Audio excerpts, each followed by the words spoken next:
Hello and welcome back to Anton Math. Now in this video we're going to look at some worked examples for our arrangement problems. So let's go ahead and dive in. First, let's say 5 stereo systems are to be arranged in a line against a wall of the appliance department. Now first, how many ways can this be done? So looking at how many ways this can be done, we have these 5 stereo systems. We want to look at how many ways we can arrange them against the wall.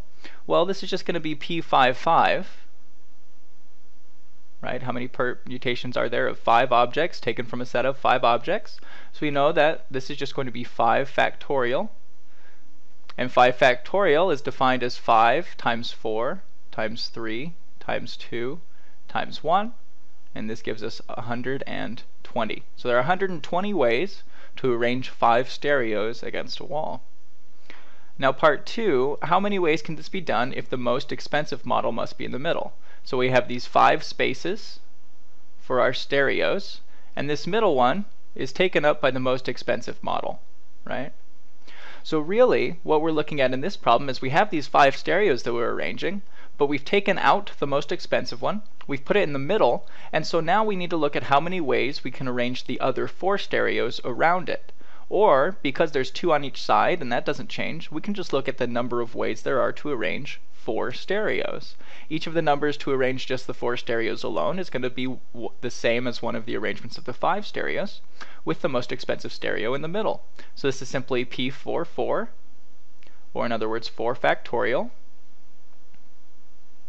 And we know this to be 4 times 3 times 2 times 1, which is 24. Okay, so a nice little warm-up. Let's do one a little bit harder one. Now John has 4 Western, 5 mystery, and 6 science fiction books, all different. So first, in how many ways can he arrange them on the shelf? So in how many ways can he arrange them on the shelf? Now for this first problem, it doesn't matter if a book is a Western, a mystery, or science fiction, right? We're just looking at the total number of arrangements of all of the books. Now there are 4 plus 5 plus 6 books, so that means 15 books total.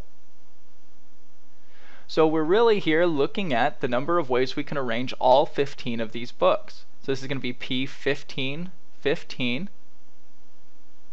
or in other words 15 factorial. If you plug this into your calculator, it's not going to be able to spit out the answer, but if you use an online resource like Wolfram Alpha, something like that, you're going to get 1,000,000,674,368,000. It's a lot, right? This is the number of ways that you can arrange 15 books on a shelf.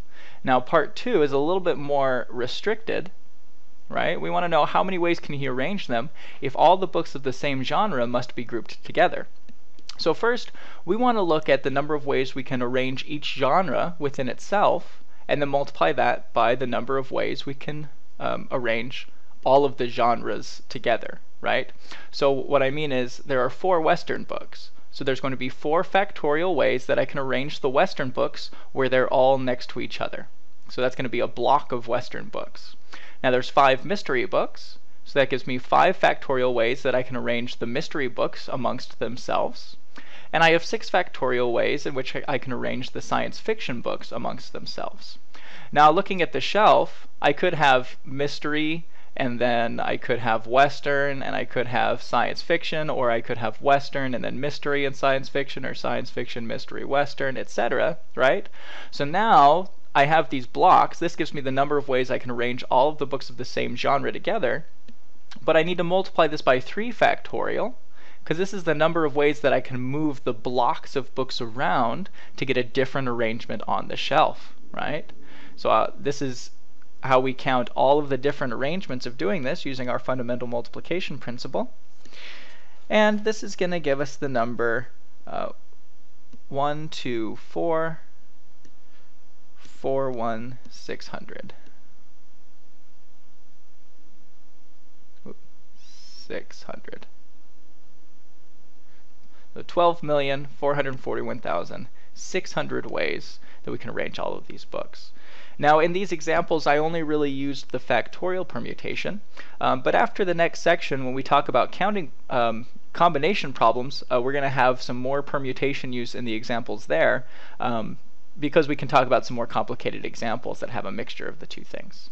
So we'll see you in the next section. We're going to talk about the counting function, or the combination function, which is sometimes referred to as the binomial coefficient.